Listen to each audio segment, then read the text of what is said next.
داریم میریم نون بگیریم. امروز یک شنبه است، تعطیلیم. گفتم حالا هم بیام باهاتون حرف بزنم، همین که یکم اینجا رو بهتون نشون بدم. امروز قراره در مورد این حرف بزنم که چون یه عالمه به من ایمیل و پیام میاد که ما دوست داریم مهاجرت کنیم ولی پول نداریم. حالا قراره بگم که آقا راهش چیه واسه کسایی که دوست دارن مهاجرت کنن ولی پول ندارن، اصلا باید چی کار کنن. بریم نونو بخریم بیام با هم حرف بزنیم. این خونه ها رو اینجا بهش میگن سیته، مثل شهرک طور نگهبانی داره. اینا خیلی خونه های خفنی هست. توی همه محله ها اکثرا دیگه یه دونه مسجد و یه دونه نونوایی و یه دونه لبنیاتی پیدا میشه و این خیلی خوبه. یعنی اینکه شما دسترسی داشته باشید به اینجور چیزا واسه اینکه یه جا ساکن بشید خیلی مهمه. خیلی بارون شدیده، خیابون رد شم تا شیرینی ها رو بهتون نشون بدم. اینجا نونوایی و شیرینی ها بخار گرفته از شدت بارون. یه جای معمولا زیاد معلوم نیست، برم از تو بهتون نشون بدم. شیرینی ها رو بهتون نشون بدم، از اینجا هم بهتون نشون بدم.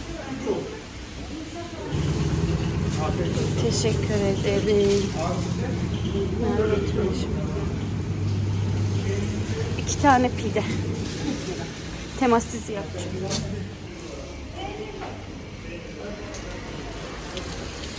به خاطر اینکه خیلی بارون میاد تو ازمیر همه جا پر این کانالاست که آب جمع نشه. الان داریم میریم خیابون اصلی بهتون نشون بدم که مثلا جایی که میخواین زندگی کنید، وقتی میخواین حالا خونه اجاره کنید یا بگیرید، بهتره که چه امکاناتی رو داشته. مثلا الان نزدیک ما خیلی خوبه، ما هم مترو داریم به جز حالا اتوبوس و اینا که حالا همه جا هست، ولی خب مترو نزدیکمونه. بعد همه فروشگاه ها هستن مثل شوک و بیم و آیوزبیر و چه میدونم میگروس و اینا، واسه همین دسترسیمون خیلی راحته. خب این متروه که جدید باز شده، بغل اکثر متروها ایستگاه تاکسیه که مثلا مردم بتونن راحت چیز کنن. حالا اینجا قراره همه گلکاری بشه دیگه، چون اینجا همه نوعه، بقیه ایستگاه ها رو گلکاری کردن، فقط اینجا مونده.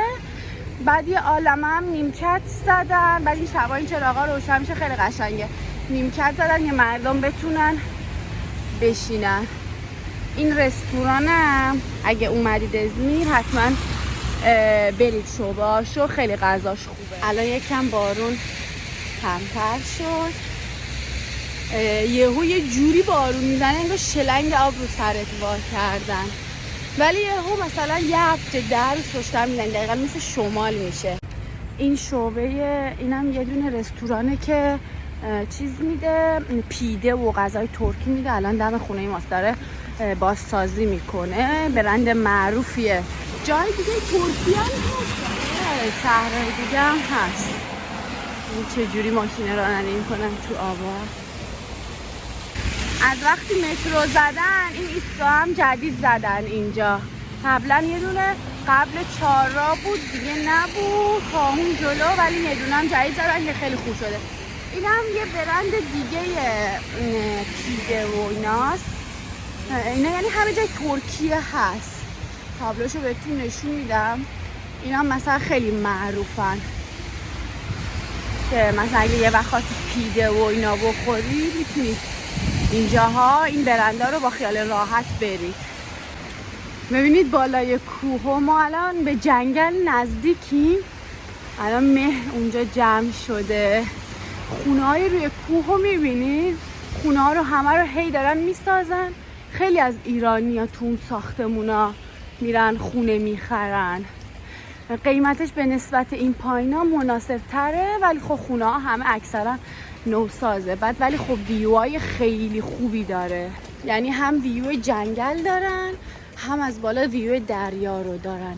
بعد آب و هوای اونجا 1-2 درجه شاید بیشتر فرق کنه، یعنی توی زمستونا اونجا خیلی سردتره چون بالاست دیگه، تابستونام خنک‌تره دیگه. از این بابت ها یه جورایی مثلا آپشن به حساب میاد، خیلی ها میرن اونجا خونه میخرن. یه چیز دیگه هم که خیلی تو ترکیه زیاد میبینید آرایشگاهه. مثلا الان اینجا ببینید چند تا آرایشگاهه، یه دونه این زنون است، یه دونه این مردون است، یه دونه دوباره این زنون است، یه دونه هم جلوترش زنون است.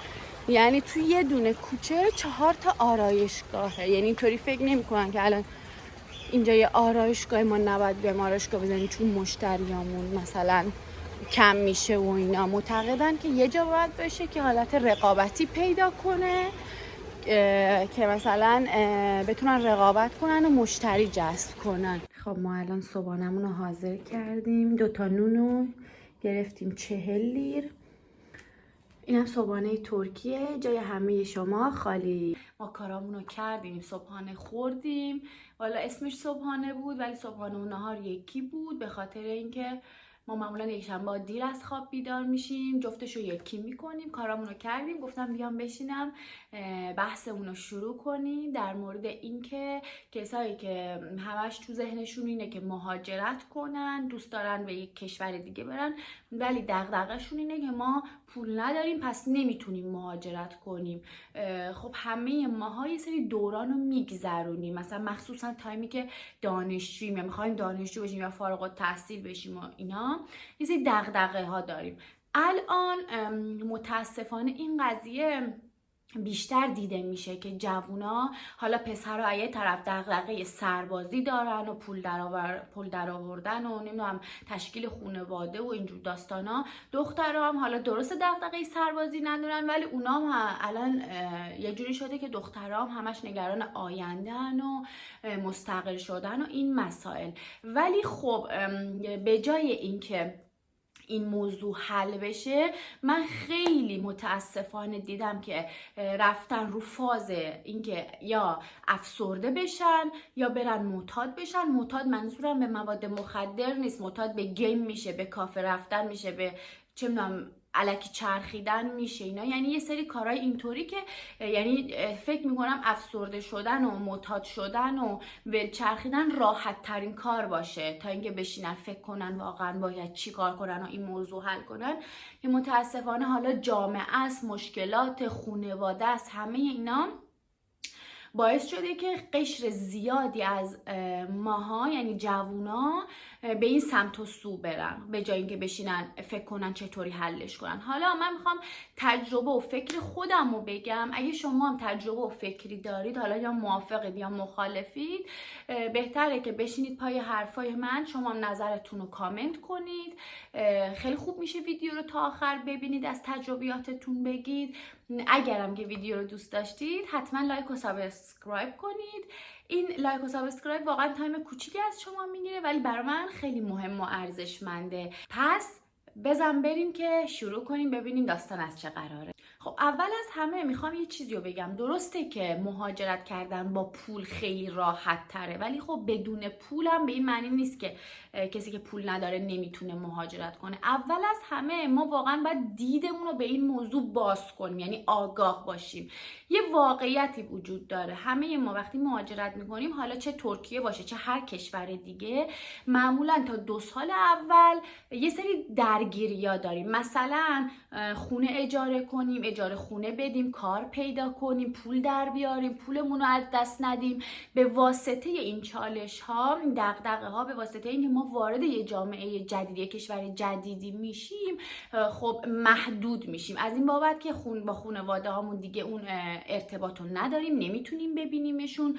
دوستامون دیگه یه جورایی باز ارتباط نداریم، دوستامون نیستن که بخوایم باشون رفت آمد کنیم. رفت آمد و پارتی کردن و مهمونی رفتن تقریبا به 0 میرسه یا اینکه خیلی کم میشه و محدود میشیم دیگه. خب این واقعیته، باید بدونید که دارید با چه چالش هایی روبرو میشید. حالا این قضیه واسه کسایی که میگن ما پول نداریم و پول داریم، این قضیه یکیه. یعنی شما حتی اگه با پولم بیاین توی این کشور، بالاخره دغدغه اینو داری که کار پیدا کنی. نمیتونی سفر بری اولش، نمیتونی یه سر پارتی کنی و مهمونی بری یا اینور و اونور بری، واسه اینکه باید پولتو ذخیره کنی، چون اومدی توی کشور جدید و باید نمیدونی چه چالش هایی در انتظارته. این از این. حالا یه عده میگن که بابا تو کجای کاری، ما اصلا پول تا اونجا اومدنش هم نداریم. اوکی باشه، شما پس همین که میدونید این پولشو ندارید که تا اینجا بیان، این خودش به نظر من قدم اوله که این آگاهی رو دارید. حالا باید چی کار کنید؟ واقعا راهش این نیست که کاسه چه کنم دستتون بگیرید. این راه داره. راهش چیه؟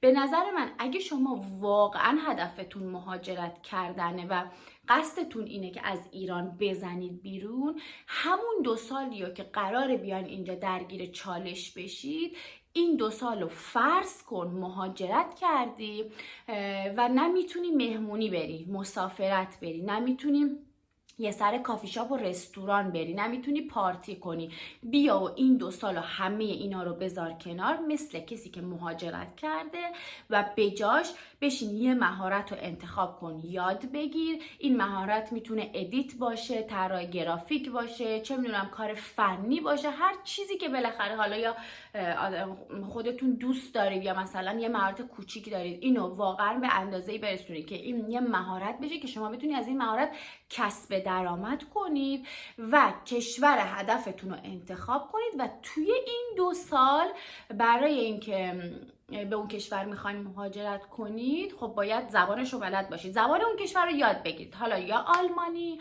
یا انگلیسی یا ترکی یا حالا هر چیز دیگه ای. خب پس تویی که میخوای مهاجرت کنی و پول نداری، بدون که این تنها راه توئه که این 2 سالو فرض کنی مهاجرت کردی، همه اینایی که گفتم و از قبیل مهمونی و اینا رو بذاری کنار، تمرکزتو بذاری رو خودت، چون خود آدم مهمترین سرمایه است. یعنی مهمترین سرمایه گذاری که میتونی بکنی رو خودت میتونی بکنی، چون بعد بهت برمیگرده. خب این کار رو انجام بدی، بعد از 2 سال هم پول جمع کردی، هم مهارت کسب کردی، همین که حداقلش این بوده که موندی خونه پدر مادرت، نخواستی اجاره بدی، یعنی این هزینه ها رو مجبور نبودی بکنی، چون اگه بیای تو کشور خارج اولین چیزی که باید انجام بدی خونه باید اجاره بکنی، باید هزینه کنی بابت اینه، ولی این هزینه ها رو هم نمیدی. حالا بعضیا میگن ما پول نداریم که این مهارت رو یاد بگیریم. ببینید الان دنیا انقدر دسترسی بهش راحت شده، مثلا خود یوتیوب شما هر چیزی که بخوای یاد بگیری محال توی یوتیوب پیداش نکنی، از انواع زبان‌ها، انواع فنایی که باید یاد بگیری، برنامه نویسی، هر چیزی. خب میتونید راحت از یوتیوب یاد بگیرید. خیلی از آدما هستن که حاضرن به شما کمک کنن. همون پیجای اینستاگرام هست که یه عالمه اطلاعات دارن به شما میدن و شما خیلی راحت میتونید مثلا مهارت یاد بگیرید، فقط کافیه دنبالش باشید. یعنی به نظر من یعنی راهی به جز این نداره، این واقعیت زندگیه. یعنی اصلا اینکه شما فکر میکنید از آسمون یکی میاد به شما پول میده یا یکی پیدا میشه که بگه بیا عزیزم قربونت برم این ویزا واسه تو الان حقته که مهاجرت کنی یا این حقته که این پولو داشته باشی، اصلا از این خبرا نیست. خودت با واسه خودت تلاشو کنی و اینا. من یادمه ما زمانی که می‌خواستیم مهاجرت کنیم، خب ما یه پلنای دیگه ای داشتیم. حالا یه روزی مفصل راجبش صحبت میکنم که اصلا چی شد ما اومدیم ترکیه، چرا ما اومدیم ترکیه. با آدمای مختلف گفتگو میکردیم و حرف میزدیم و مشورت میکردیم، چون درگیر آیلتس گرفتن بودیم و زبان خوندن بودیم و اینا. تو این تایم که با آدمایی که حرف میزدیم، ما با یه آدمی برخورد کردیم که این صاحب یه آموزشگاه زبان بود، رفته بودیم واسه آموزش کلاس زبان. با اون آقا که داشتیم صحبت میکردیم و اینا، که همجوری حرف زدیم، گفت اصلا واسه چی میخواین زبان یاد بگیرید؟ ما گفتیم مثلا واسه مهاجرت و اینا. اونجا گفتگو کردیم. اون موقع اون آدم یه حرف خیلی خوبی به ما زد. به ما گفتش که دقیقاً شما واسه این که دقیقاً عین این حرفو که من الان دارم به شما میزنم به ما زد. گفت شما 2 سال زمان احتیاجی داری که برای اینکه یه نمره خوب آیلتس مثلا بگیری. شما به جای اینکه الان دغدغه اینو داشته باشی که بدو بری یه جایی پیدا کنی، تون یاد بگیری یا امتحان بدی و اینا، حالا معلوم نباشه اون نمره رو هم بگیری یا نگیری، بیا فکر رفتن رو بذار کنار، این 2 سال رو همینجا بمون، همینجا تلاش کن. هم دغدغه این که مثلا حالا برم کار کنم پول در بیارم و اینا نداری، چون الان تو کشور خودتی، سقفت بالا سرته، مثلا بالاخره درآمد داری، این دغدغه ها رو نداری، میتونی راحت تمرکز کنی و درس بخونی. هم بعد از 2 سال اون نمره رو که میخوای بگیری مثلا گرفتی و اینا. خب اون موقع ما هم نه تجربه داشتیم، ما مثل خیلی از شما که الان دارید ما رو میبینید سنمون کم بود، ما به حرف اون آقا گوش ندادیم و یعنی دقیقاً بعد از چند سال کامل هر روز یعنی حرف اون آدم میاد تو ذهن من که اون آدم با اون تجربه اون حرف رو به ما زد، ما گوش ندادیم. درسته الانم مثلا اوکی راضیم از شرایطی که داریم، ولی مطمئنم اگه به حرف اون آدم گوش داده بودیم شاید یه سری چیزا رو راحت‌تر یا زودتر به دست می آوردیم. توی همین ایران من خیلی از آدما میشناسم که این روش رو انجام دادم. مثلا طرف اومد میخواست بره، پلنش رفتن به آلمان بود، اومد زبان آلمانیشو خون توی این 2 سال، مهارت یاد گرفت، بعد با همین مهارتی که بلد بود اومد کار آنلاین انجام داد واسه کشورهای دیگه. یعنی هنوز مهاجرت نکرده بود، زبان یاد گرفته بود. اتفاقا خیلی هم اصلا مشکل مالی داشت، اصلا هیچ جوره نمیتونست مهاجرت کنه، اما اومد این کارو کرد. دقیقاً مهارت رو یاد گرفت، بعد از که مهارت رو یاد گرفت اپلای کرد، فرستاد واسه کشورهای دیگه، تونست کار بگیره، یعنی تونست درآمد دلاری و یورویی داشته باشه. بعد از اون 2 سال تونست امتحانش رو بده، از طریق کاری فرستاد آلمان، ویزا گرفت و مهاجرت کرد. دقیقاً 2 سال زمان گرفت. یعنی این کاریه که خیلی کردن، جواب گرفتن و اتفاقا کسایی هم بودن که یا تو شهرستان بودن، امکانات نداشتن، پول نداشتن، پدری نداشته که بهشون مثلا پول بده ساپورتشون کنه و اینا، انجامش دادن. این چیزی بود که من به ذهنم رسید واسه یه کسی که میخواد مهاجرت کنه، واقعا هدفش 100% مهاجرته. من چرا یعنی تاکیدم اینه که شما اگه واقعا هدفتون 100% مهاجرت باید این کارو بکنین. چرا؟ چون که تو همون ایران هم خیلی هستن که آدمای موفقی هن با همه این مشکلاتی که هم ازشون حرف میزنه. فقط ما آدما مشکلمون اینه که نمیخوایم با خودمون رو راست باشیم، که آقا مثلا ما تنبلیم، ما مثلا چه میدونم نمیریم دنبال خواسته هامون، ما دلمون واسه خودمون نمیسوزه که مثلا بریم به جای اینکه میخوایم وقت بذاریم چون بریم تو گیم نت بازی کنیم یا با فلان دوستمون وقت بذاریم، دلمون نمیسوزه که بریم واسه خودمون وقت بذاریم. اول باید به این دید برسیم. بعدم حرفم اینه که کسی که توی ایران میتونه به این آگاهی برسه و خودشو توی چالش میندازه 100% هم بعد مهاجرت موفق میشه. چرا خیلیایی که مهاجرت میکنن برمیگردن توی طرف پولش هم داره، مشکل خونه هم نداره، کارش هم داشته مثلا اینجا، ولی نتونسته دووم بیاره چون نمیتونه با اون چالش هم روبرو بشه.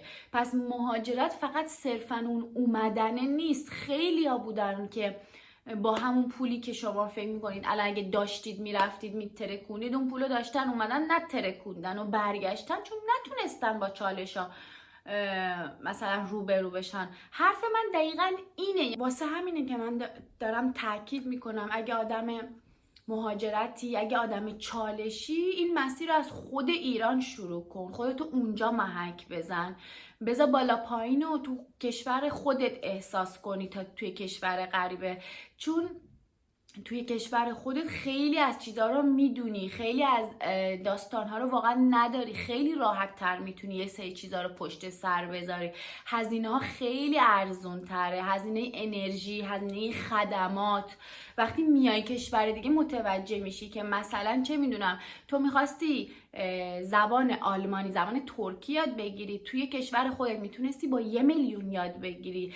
توی وقتی میای توی مثلا مهاجرت میکنی تو اون کشور مثلا باید با 3 میلیون یادش بگیری و باید یادش بگیری، چاره‌ای هم نداری. من واقعا همه تلاشم اینه که واقعیتایی که خیلیا نمیگن که یعنی خب نیستن تو سوشیال مدیا، یعنی یا منظورم این نیست که نمیخوان بگن. من بیام اینجا مطرحش کنم چالشایی که هست، دغدغه هایی که هست.